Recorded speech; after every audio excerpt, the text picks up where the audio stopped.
guys, good morning. So yun, dito na kami dito sa Bohol.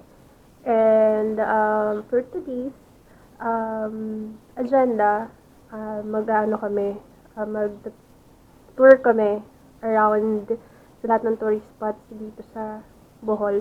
By the way guys, so we're staying here at Pagpaglaw ba yun? I'm not sure, I'm just gonna correct it sa title ng vlog ko and also sa info below. And part pa rin siya ng Bohol, pero para siyang parang isang isolated island, pero sa Bohol pa rin siya. So, nagdudugtong na lang doon sa mismong pulo ng Bohol, and ito is yung tulay. So, yun. We're staying here at Alona Land Resort.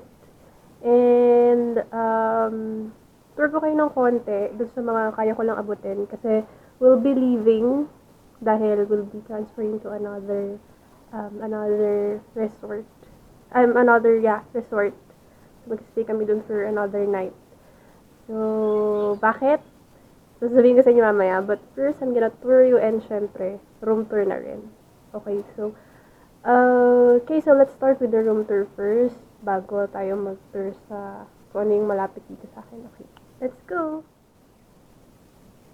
Okay, so guys, this is the house. So, ayan. Hindi ko lang kung anong number to kasi nakita ko dun sa ibang review may mga numbers. So, yung kabila, meron pa rin house dun sa kabila. Pero ito yung sa amin.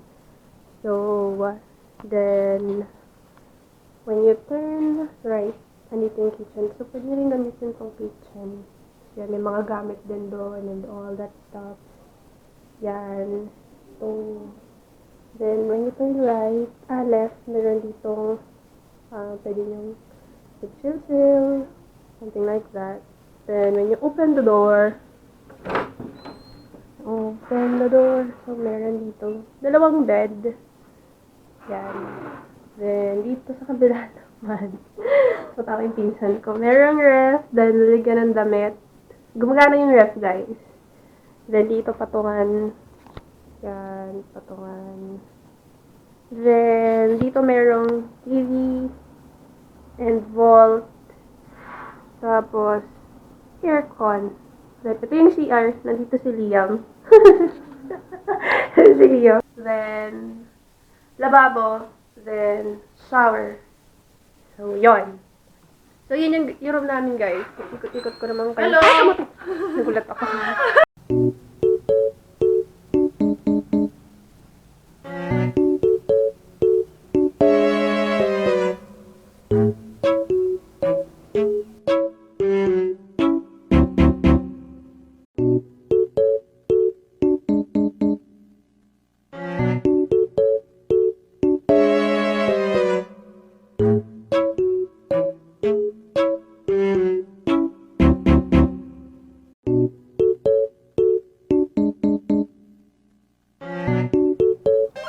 Guys, yung abot ko lang na areas dito.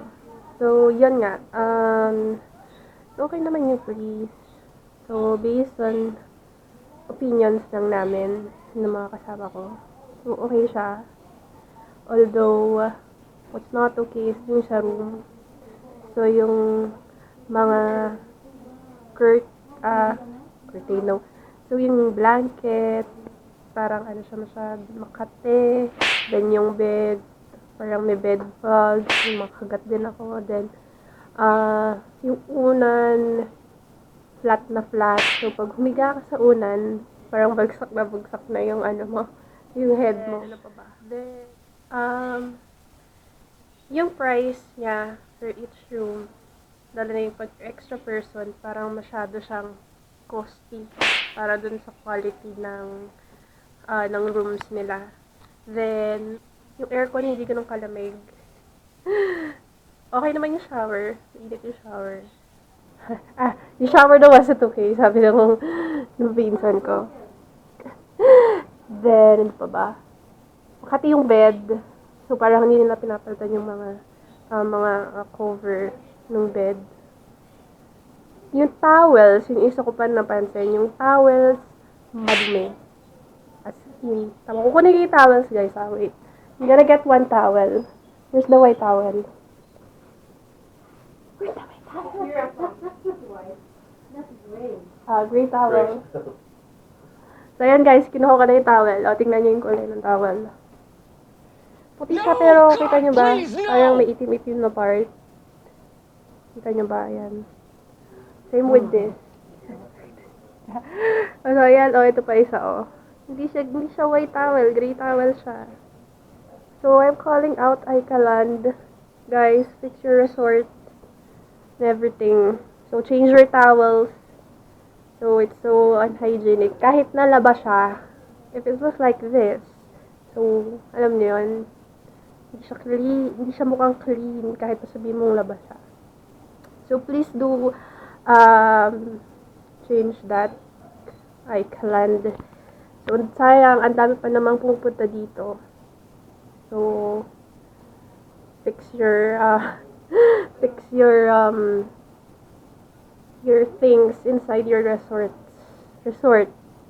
para naman yung binayaran ng customer will really mirror the quality of the stay here in Ikaland. So yun guys, pero okay naman, good job naman, it's nice, but yeah. Yun nga. Okay. A few moments later.